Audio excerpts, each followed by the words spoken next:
This is something central to a woman's life, to her dignity. It's a decision that she must make for herself. From Kansas, Kentucky, and North Carolina, dedicated women marched. Abortion is fast becoming the new political fault line.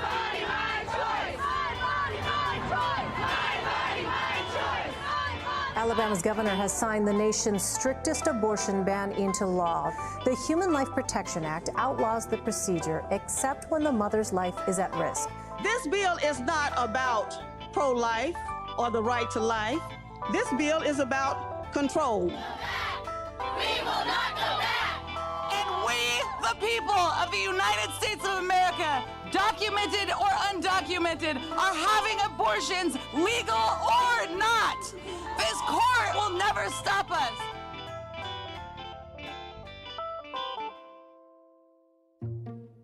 Hey everyone!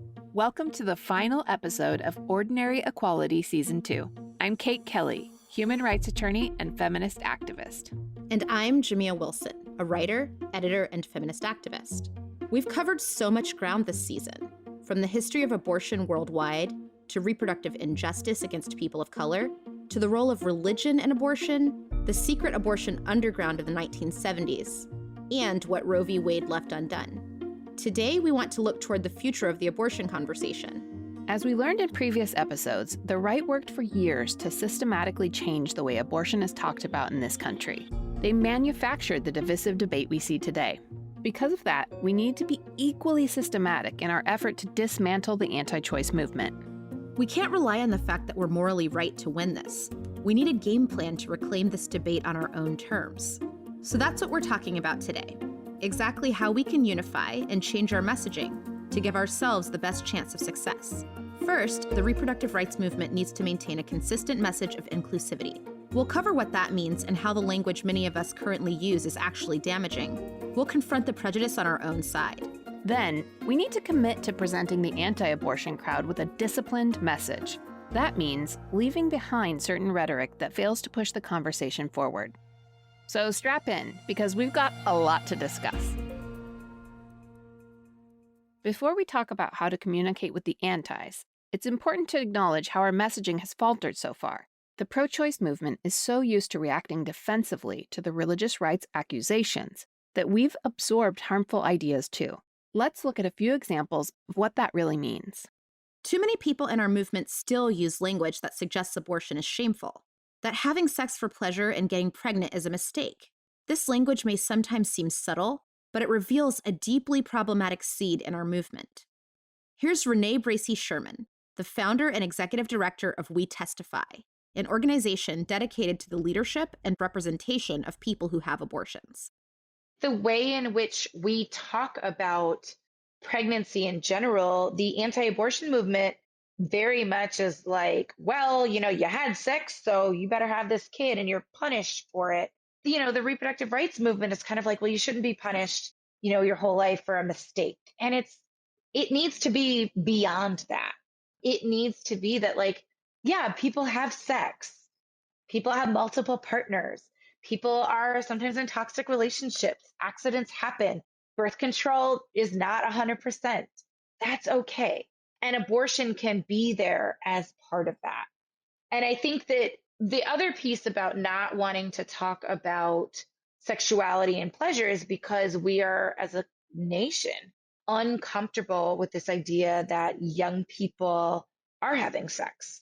A couple of years ago, Speaker Nancy Pelosi made comments saying, we're not really supporting abortion on demand, which she was leaning into this right-wing talking point. But if we really break it down, what does on demand mean? On demand means somebody gets an abortion when they need one. I support that. On demand is receiving the service, the care, the health care that you need. I believe all health care should be on demand. When someone is saying they need it, they should get it. And so I think we don't need to buy into this right-wing talking point or this framing of what on-demand means, and that it's like this frivolous thing and that people shouldn't be having them all the time, that it needs to be rare. No, there will be as many abortions as there need to be, and people should be able to have them whenever they need them. And I will support them to do that. When politicians say they aren't for abortion on demand, what they're really doing is reacting defensively to attacks from the religious right. Republicans accuse the left of wanting indiscriminate abortions. Then, rather than breaking down what that means and sticking with an inclusive message, many on our side essentially respond with, "No, we don't." Sometimes even mentioning abortion can be seen as political suicide.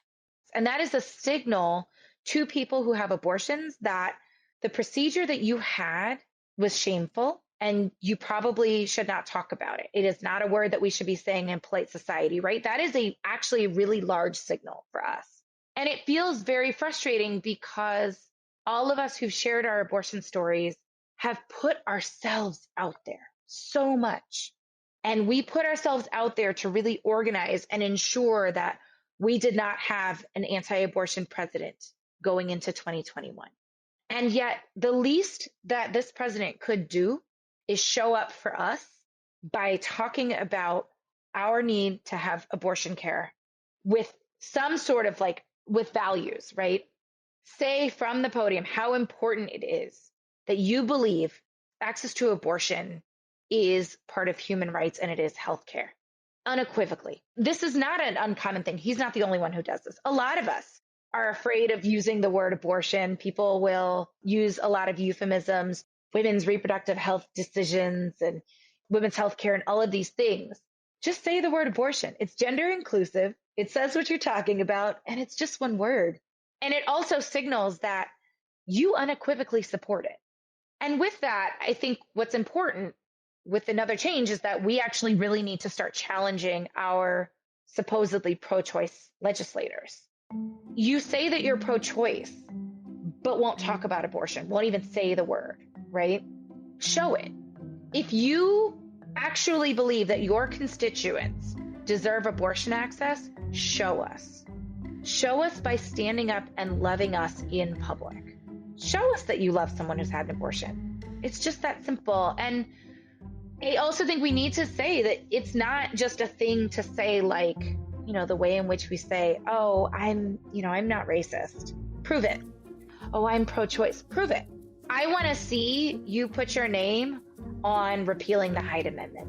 I want to see your local city council work to make sure there is money to ensure people in your city can afford abortions. Just think about the language many people on the left use to talk about abortion.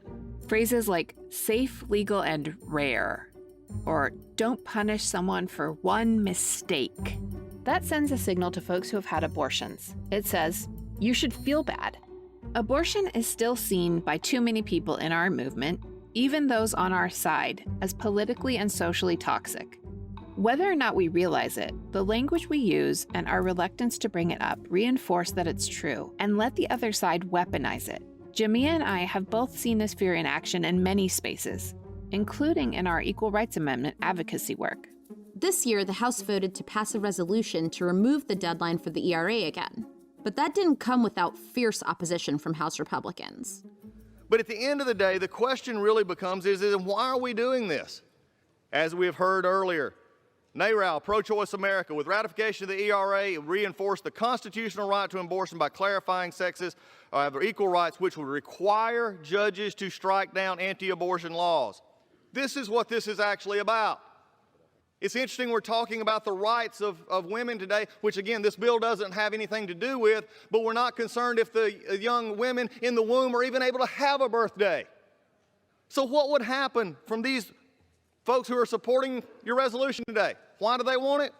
Because it gives a claim to start to finish unfettered abortion. But before we let those who oppose equality distract us, here's the facts. If the ERA is ratified, it may actually help defend our constitutional right to access all comprehensive health care. That includes abortion care, gender-confirming surgeries, as well as fighting reproductive coercion like forced sterilization. That's one of the reasons we want it. Conservatives have responded to progressive Supreme Court decisions like Roe v. Wade by working for decades to assure their vision of the Constitution is implemented. They've got a long game. We must fight back in equal measure by offering our vision of what the Constitution means. Prohibiting gender discrimination in the Constitution is our opportunity to do just that. We should fight for a constitution that protects our most basic bodily autonomy. Important issues that are particularly unpopular with the opposition are often deliberately left out of key rights discussions in an attempt to make them more palatable to the middle. Think about how lesbians, deemed the Lavender Menace, were intentionally excluded from the women's rights movement in the 1970s. Moves like that are all about image and preemptively trying to protect an advocacy movement from accusation from the antis. They're also about prejudices that we're harboring on our own side. And we're still doing this. Too many of us are afraid of making the connection between the ERA and abortion because we fear it will give the opposition ammo to defeat us. And I get that because I want to win too. But we need to leave that fear behind in favor of unified honesty if we want to win in a way that gets us what we actually want: equality. Reluctance to mention abortion in the political sphere isn't the only language problem our movement has. Kate and I have also seen some of our fellow reproductive rights advocates push back against the use of gender-inclusive language and avoid including trans voices in the conversation.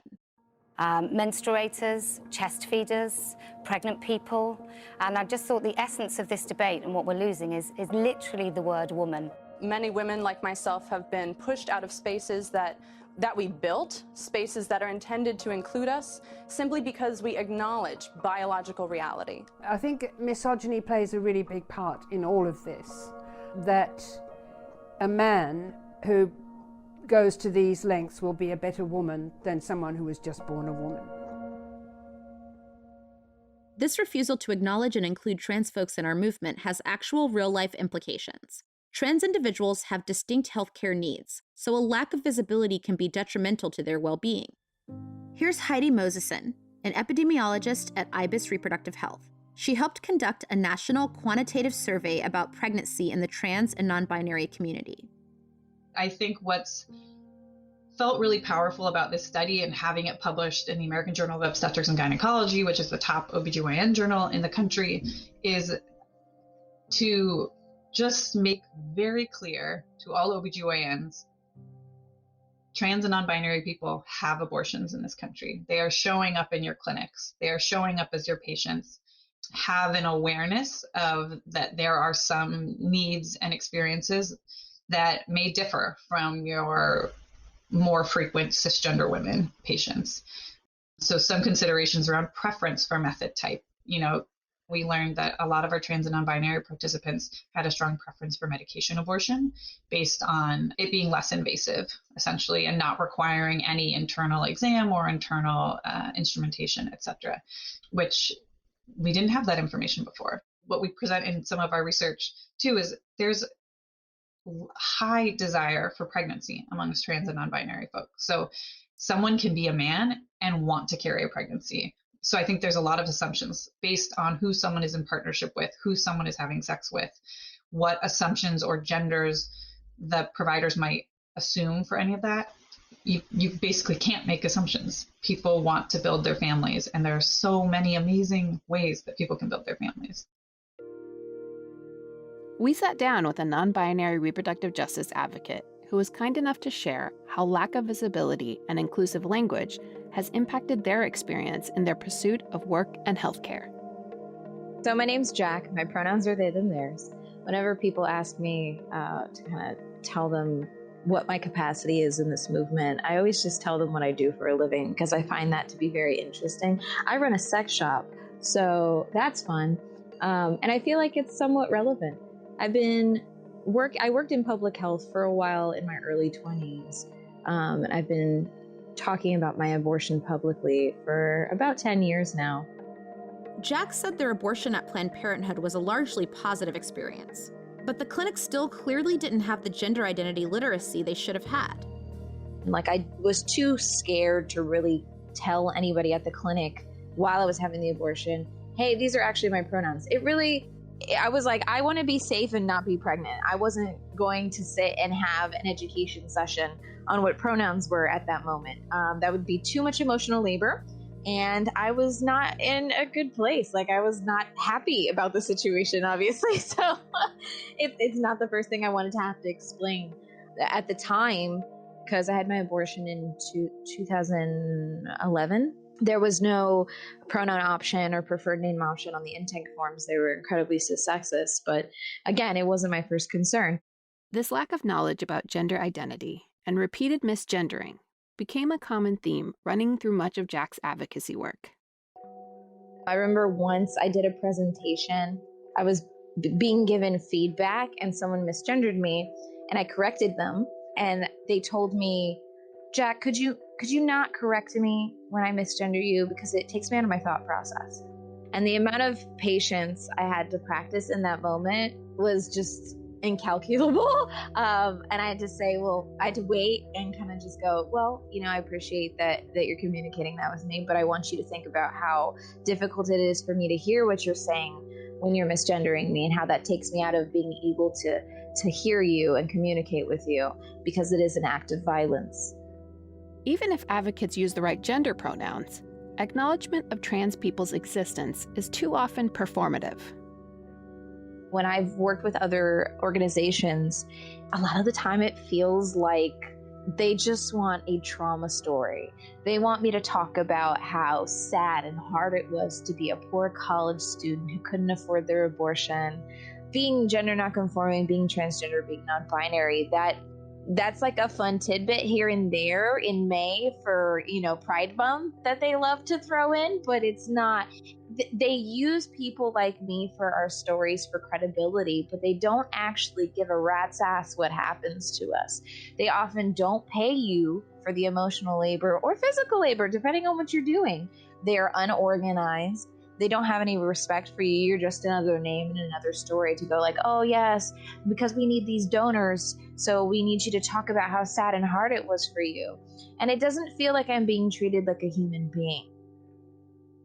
This ignorance translates to a material lack of respect and opportunity in healthcare. Here's Dr. Moseson again. Some providers who may want to provide affirming care but haven't had training or exposure to information on how to do so. Or on an uglier side, a lot of outright discrimination and refusal to provide care for someone who shows up as a man or a non-binary person in an abortion clinic. And on a seemingly less harmful scale, but perhaps actually no less harmful, small things such as it's really hard to walk into a space as a man that says, Women's Health Clinic. You walk into a space, the walls are pink. There's only pictures of cis women on the walls. It feels hard to show up in that space and be misgendered by the receptionist or only have a women's restroom in the space. Things that sound small but can be quite intimidating to walk into. We have another study actually out on people, trans and non-binary folks, who opted not to go to the healthcare system, often for these reasons, and chose to self-manage an abortion at home, either with herbs or in some settings with harmful methods, such as physical trauma. There's a lot to be said for self-managed abortion. It can be very safe and effective if people use mifepristone and or misoprostol on its own. But when people don't have access to that, those medications, it can be less safe. We can't undermine the humanity of trans people for fear of opening ourselves up to further criticism from transphobes, TERFs, and the religious right. We must acknowledge the full base of people we're intending to help and defend. It hurts me when I see purported reproductive rights activists pushing back against gender-neutral terms like pregnant people, with concerns that they erase womanhood. My own identity isn't impacted by gender-neutral language. In my assessment, you can't be a real reproductive justice advocate without being trans-inclusive, just like you can't be a feminist and be racist. Jack had a response to people who refused to use gender-neutral language regarding pregnancy. That's because they associate womanhood with that experience. There are women, cis and trans, who don't have uteruses, who can't give birth, who can give birth. And I find that to be very closed-minded. I completely understand why, especially older generations of Black women. I'm Caribbean, and I get that narrative is like we weren't given the opportunity to be people. We weren't considered women at all. We were, property and all that jazz. I completely understand that. But I also would love to acknowledge the fact that people of different gendered experiences and fluidity have existed for thousands of years. this is not new, whether we were recognized, it's like that conversation about we weren't allowed to be people. Like it's a lack of acknowledgement of our existence. And how ironic that is, because that's the argument that's being made. It's like, it's not acknowledging our existence. What about ours? We're experiencing the same things. We are also people of color. We are also disabled people. We are also women. We are also not women. The queerness is there, whether it's a queerness of gender or queerness of orientation, sexual orientation or romantic orientation. It's there and it needs to be acknowledged. If the person you're talking about is a cis woman, you can call her a pregnant woman. No one is trying to erase individuals' identities. But the safety of trans folks is more important than our discomfort about what the opposition might say. Acknowledging trans folks and integrating their experiences into our discussions about abortion are only the first steps. All reproductive healthcare providers need to put gender and pronoun preference in their intake forms. We need to integrate gender-confirming care into our reproductive justice advocacy work.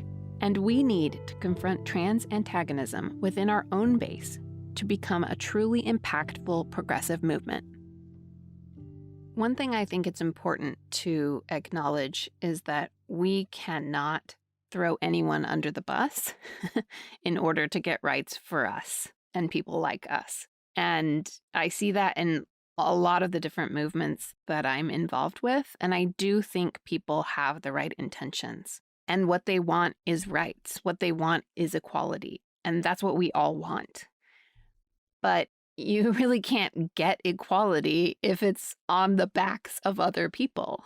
You can't get equality if some of those people are being marginalized or left out in order to achieve your goals. And I see a lot of this also in the ERA movement. There's a reluctance to talk about trans people. There's a reluctance to talk about the contributions of queer people to the movement. And, the ERA movement has always been queer. The people who wrote it, the people who fought for decades to get it ratified. And so I think it's important to not only acknowledge that trans people exist, but that trans people and queer people have been moving these movements forward since they began. I think back to the beginnings of this podcast and the first season of Ordinary Equality and how well you engaged in the history of the Equal Rights Amendment and Alice Paul's implicit and intentional protection of white women's rights above all else. And the reason why I'm thinking about that in relationship to this conversation is we already have a roadmap for what happens when we try to prioritize the liberation of some while leaving others behind. Flash forward into where we are now, and we think about the people who are leading the legislation that gets us what we need to advance constitutional equality. And we think about the fact that one of the leaders who brought us this amendment in the first place was so afraid of creating an inclusive amendment.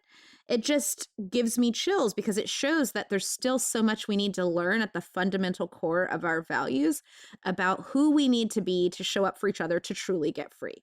So I always have learned to go back to the history to understand how to move forward. And I think this is just yet another example, another iteration of the same problem that we will continue to see in new packaging until we learn how to address it. The metaphor I always like to use is it's like the same ex-boyfriend who's toxic and treats you badly wearing a different shirt until you learn to set boundaries and be free. It's the same thing. It's sort of trivializes it, but I think about it a lot that, we're going to see the same problem over and over and we're not going to get where we need to go until we really look at the history, look at the things that we haven't yet figured out how to solve and not try to cut corners, but really try to dig deep, get at the root causes and make sure that everyone's included in an expansive way. So I think that that's something we need to think about. And when we're not putting that in the center, take the time for that process to regroup every single time. Only then will we be able to move forward. And we need to break up with that boyfriend, realize we're gay, and only date women. Because we can't apply the same old solutions. We need a radical new approach. And so Yeah, I just think about also the people who are bringing the Equal Rights Amendment forward and, the abortion rights movement. It's trans people, it's queer people. When I think about Danica Rome, the first out and seated trans legislator in the country, is one of the people that helped get the ERA ratified in Virginia. And these are the people also who are most marginalized. So if trans people and women of color are protected and have access to the healthcare they need, everyone has it. Because we got it to the most marginalized, and that's the only way that we will know that we have succeeded. Amen. I'm totally with you. It's all about making sure that when all Black trans lives matter, all of our lives will matter. It's the way that we need to continue to champion that. And I think that is something that we understand, but I still find so many people who really need the work to help them connect the dots. And it's a reason why doing this work and digging into the history is so important, because a lot of times we arrive at these conclusions without actually understanding how we got here and how we came to understand things. And I'm so happy we were able to have access to the information we needed to come to our own conclusions. And I hope that others who hear this information now will start to think about, oh, who's being left out of the conversation for me? Who's being left behind? What can I do to make this more expansive? Because then I will be free because they're free. So we need to leave behind shaming language and start talking more about abortion in politics. All of that is part of taking ourselves away from the defensive, reactive position of responding to attacks from the anti-abortion crowd.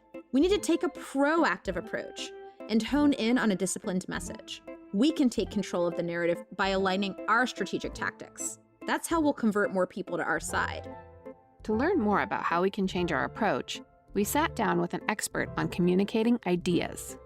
My name is Anat Shankar-Osorio, and I'm the principal and founder of ASO Communications. We do research into perception and persuasion around political and social issues, and then we help design campaigns to either persuade people to feel differently about something or to mobilize them to action if they're already in our base of supporters. Analyzing how the religious right approaches their messaging reveals that facts and figures actually don't matter all too much. Because of that, our own efforts have been failing. So they always, always, always message from the moral high ground and provoke their enemy to attack. They do not engage in sort of utilitarian arguments. They don't engage in practical arguments. They don't engage in kind of economic money arguments, as obsessed as they are with money. They seize the moral high ground. And the other thing that they do is that they always give to their audience a role in the frame.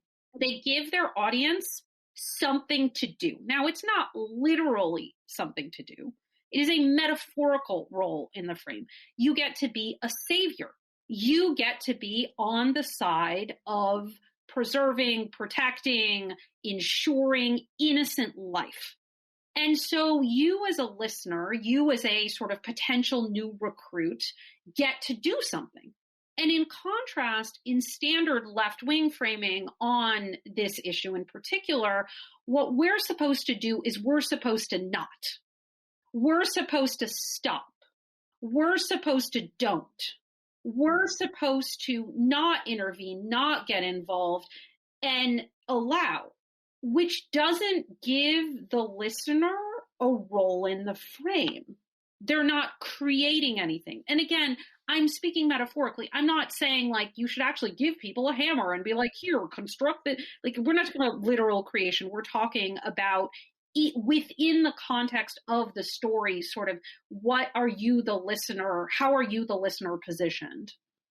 So what matters is how the listener perceives their own role in the issue you're discussing. It takes more than just knowing you're right and throwing out tons of statistics to win hearts and minds. Anat pointed out a few of the common pitfalls that progressives hit when they're trying to get their message across. So the classic mistake in progressive messaging is we like to begin our opening salvo is like, there's a war on women. The climate is screwed. Poverty is at its highest rate in however many years. Union density is terrible, whatever. Like, boy, have I got a problem for you. And what we find is that it's not that people are like, oh, no, that's not a problem. What we find is that, people got 99 problems and they don't want yours.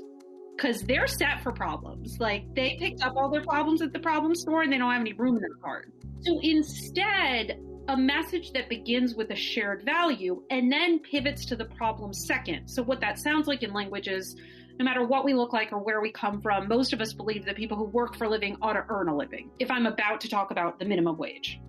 Or the same is true today has been throughout history.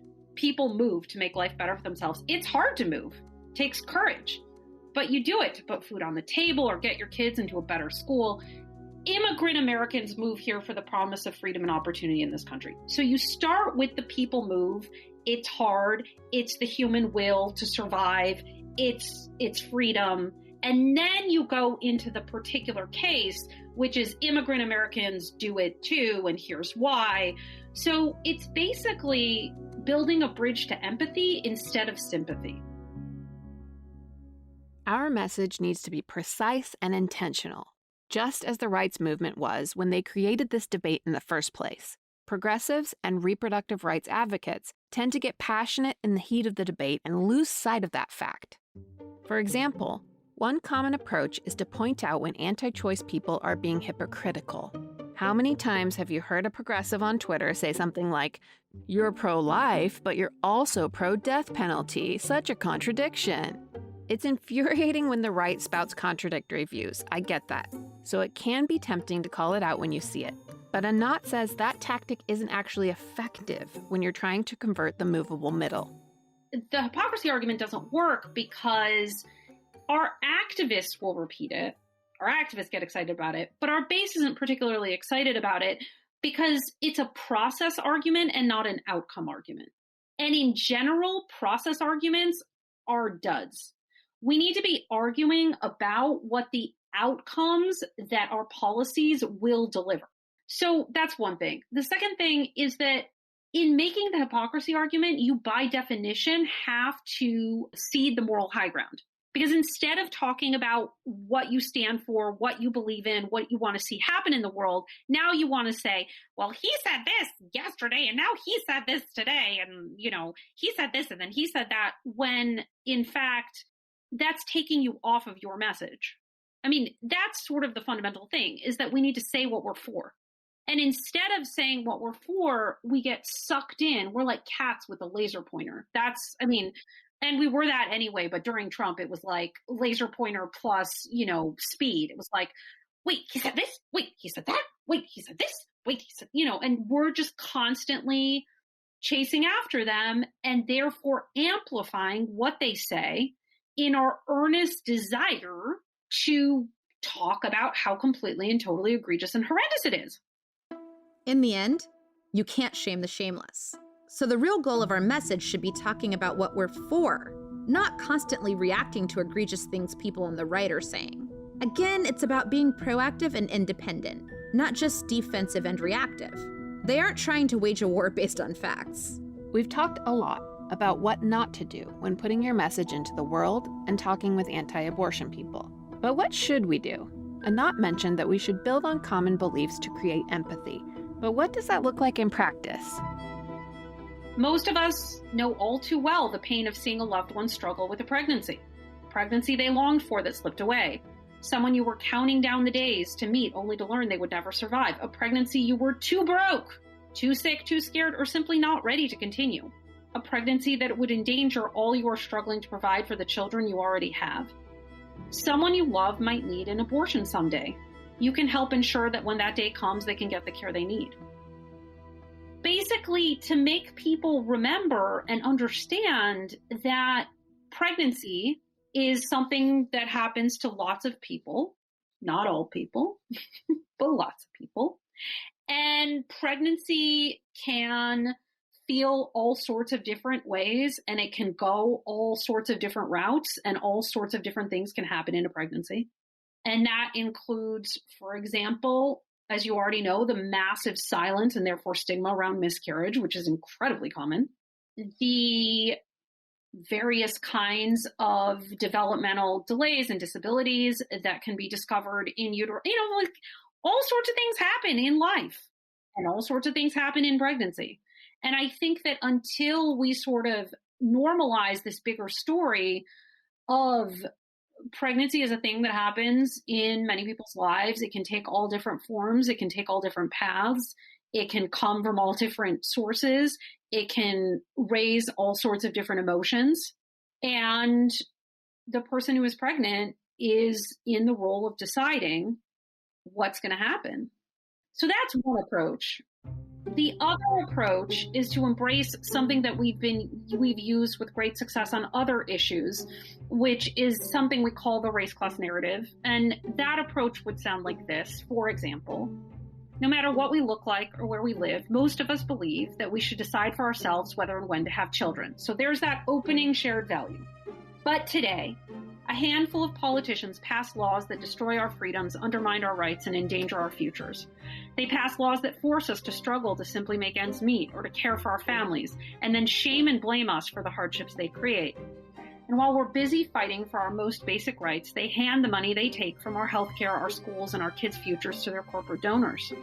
Someone you love might need an abortion someday. A handful of politicians are trying to make us shame and blame women, people struggling to make ends meet, new immigrants, Black people, whoever it is they can point their finger at to distract from their attempts to destroy our freedoms and from their failures to make sure we can get and stay well. They turn abortion into an issue because they hope that we'll look the other way while they dismantle the childcare every single one of us needs. They destroy the public schools that our children rely upon, and they refuse us the basic knowledge and protections that would help us not get pregnant in the first place. We see through their lies, we see through their distractions, and we choose to treat every single person, no matter what they look like, where they come from, or what kind of plumbing they have, as an equal, with the full right and ability to decide for themselves whether and when they become parents. Not everyone is going to be persuadable. But we will have to confront people that disagree with us and attempt to convince them if we want to push our political argument forward. So one of the first things that you have to do is you have to correctly identify the people you cannot have. And you have to not use them as a litmus test of whether or not your messaging is quote unquote working. They're your opposition for a reason. They should dislike what you are saying.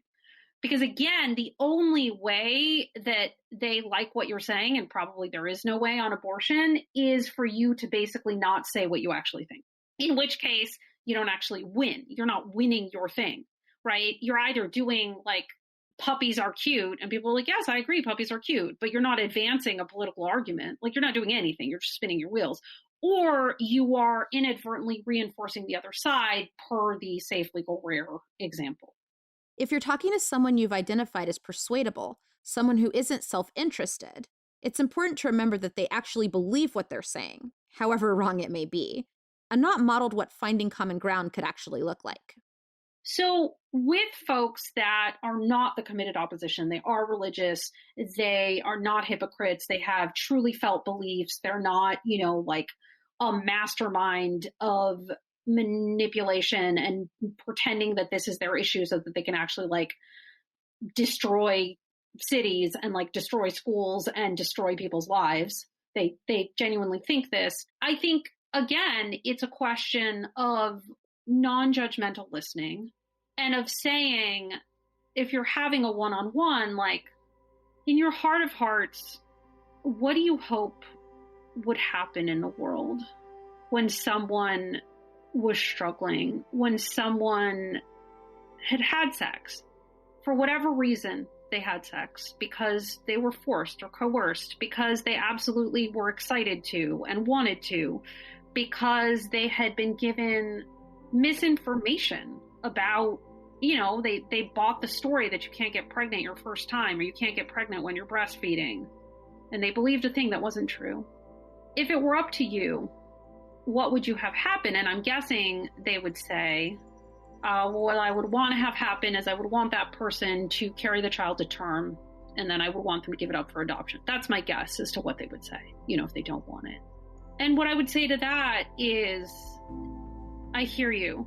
I would just love us to be in a place where every single child in this country had the care, the love, the food, the shelter, the toys, the imagination, the jokes, the backyard, the like beautiful park, the silly childhood song, the ice cream cone on their birthday that I want for my own kids. That's the kind of America that I can really get behind and really work toward. And I think that you feel the same. I mean, that's what I've heard from you. That's what I've experienced. And, I think that that's what God wants. I think what God wants for us all is to be able to live a happy, whole life. And I think that the way that we get there is ensuring that we equip everyone with the tools to make their very best choices about whether and when to become a parent and to understand how to do that. I think it's coming from that place of like starting off with, how would we like children to be treated in our country? How would we like childhood to be experienced? I will definitely break my bad habit of trying to prove really ridiculous arguments wrong just by stating facts, because it's true, they don't care about facts. And I think it's hard because like we both come from communities where we know people who sincerely hold these beliefs, and they're not part of some political establishment. They're not doing this for financial gain. Like they really believe these things. And for those people, it is hard to have these conversations. So I sympathize with folks who are having a hard time. And it is really frustrating because what we're arguing about is our fundamental worth and humanity and rights. And for them, it's more of a philosophical discussion. And so when you put something, like, I believe this, and it's like, I don't care what you believe. I need to go to the doctor. You know what I mean? Like, it's hard to have these discussions as though they're philosophical when it really negatively impacts you in a real way. And I get that. But if you are trying to persuade people, if you are, as someone who has changed my mind about a lot of things, the thing that changed my mind was never people yelling at me, never people, trying to throw scripture back at me in my face. It was people who were like, well, have you thought about this? Have you thought about this? This is what I think. These are people I care about. And really seeing it from the perspective of new people in my life and having people who were much, much more progressive than me have patience. And one thing I learned, my parents used to be very anti-gay. And, I was raised Mormon. If you've listened to the whole podcast, I've been on quite a journey. And at the beginning, my parents were very, very anti-gay and would say homo-antagonistic things all the time. My brother was married and they called his partner his roommate pretty frequently. And it was tough. It was really tough.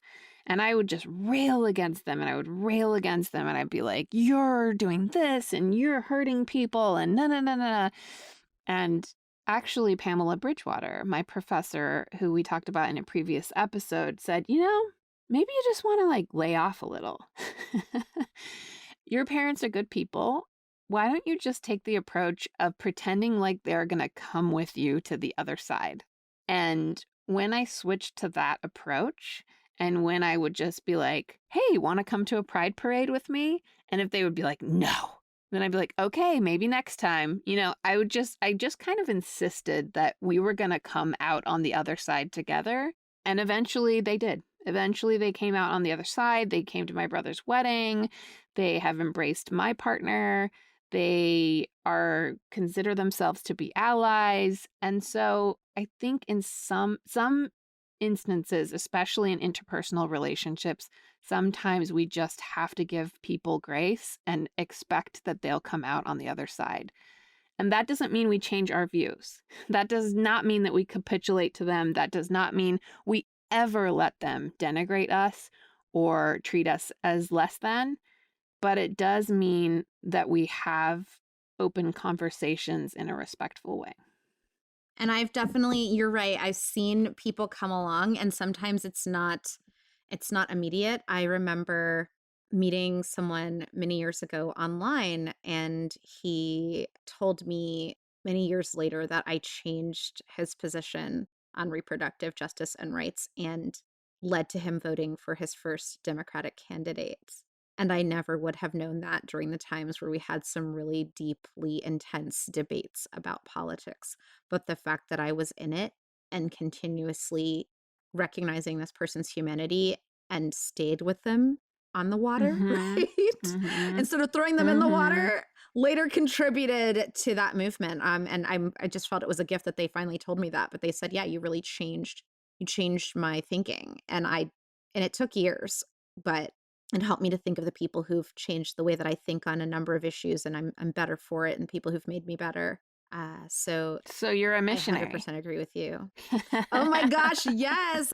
But I think like you can't have a person more dedicated to a cause than a missionary. And with a missionary, there is like a never say die attitude. You know what I mean? As a Mormon missionary, we were taught that the way to approach people is called build on common beliefs. And the way that you build on common beliefs is you find something that you have in common, no matter how many other things you don't have in common. So you'll start with someone and you'll be like, so you believe in God? And they're like, no, I'm an atheist. And you're like, oh, but you have a family. And like, of course, everyone has a family. So they're like, yes, I have a family. And you're like, oh, well, we have families too. And we think they're the most important thing. And we can live with them forever in heaven. Like you can build on common beliefs with anyone if you're willing to go to the common denominator that you have. And so I think in some ways we need to take that missionary zeal to progressive causes too. And I think it comes down to values. I think about that a lot when people ask, why are you so passionate about this issue? And I fundamentally believe in human rights and human dignity. And there can be no dignity when another human being who's just the same sort of mortal blood and bone that I am has control over my body. It's not right. It's my birthright to have governance over myself and my body in life and in death. And I feel the same way about assisted death. I feel the same way about issues of humanity and compassion. So I'm glad we're having this conversation because I think about that a lot, that I fundamentally think it comes down to those common values, right? That we all want to be free. We want to be free to be able to make the choices that align with our conscience and align with our values. And that should be something that everybody should be able to make without interference from governments or from other people's judgments. Nobody's walking in our shoes, so they shouldn't be able to dictate what we should do. Amen. At the end of the day, we all need to be genuinely receptive to people's honest experiences. People who have multiple abortions or self-managed abortions. Trans folks who want to get pregnant and start families, or who feel uncomfortable in a bright pink clinic. We've talked a lot today about how our movement can be stronger and more inclusive, how we need to shut down trans antagonism and the culture of shame on our own side, how important it is to stay disciplined in our external messaging, focused on what we're for, and finding common empathetic ground. As a final thought, let's return to Renee Bracey Sherman. A lot of people think they don't know someone who's had an abortion, which is why I coined the phrase, everyone loves someone who's had an abortion, to make people remember that, right? And I would challenge the assumption that people aren't talking about it. It's actually that people are uncomfortable talking about it. And we have data that shows that people who have abortions share their story with between 1 and 2 people. The question is, are you actually listening? And I think that we need to change the conversation to move it off of putting it on the onus on someone who's had the abortion to step out and share their stories without creating a safe, loving environment for them to do so. And so if you haven't heard an abortion story, ask yourself what it is about how you talk about abortion or how open you are that might be closed off to someone who potentially could share their story with you. We invite all our listeners to take that essential first step, to really listen. What we all want is freedom and healthy lives for ourselves and our families. If we can imagine the community we really want, we can stay focused on building a more equal future, together. Thanks for listening to Season 2 of Ordinary Equality and joining us both on this journey. Keep your eyes on the podcast feed for bonus content over the next few months. Follow us on Twitter at ORD-Equality, O-R-D Equality, for more updates and information about the ERA and abortion advocacy. The fight is far from over. Talk to y'all soon. Ordinary Equality is a Wonder Media Network production, produced by Edie Allard, Grace Lynch, and Liz Smith. Our executive producer is Jenny Kaplan. Our original theme music is by Rachel Wardell. Special thanks to Janice Formicella and Taylor Williamson.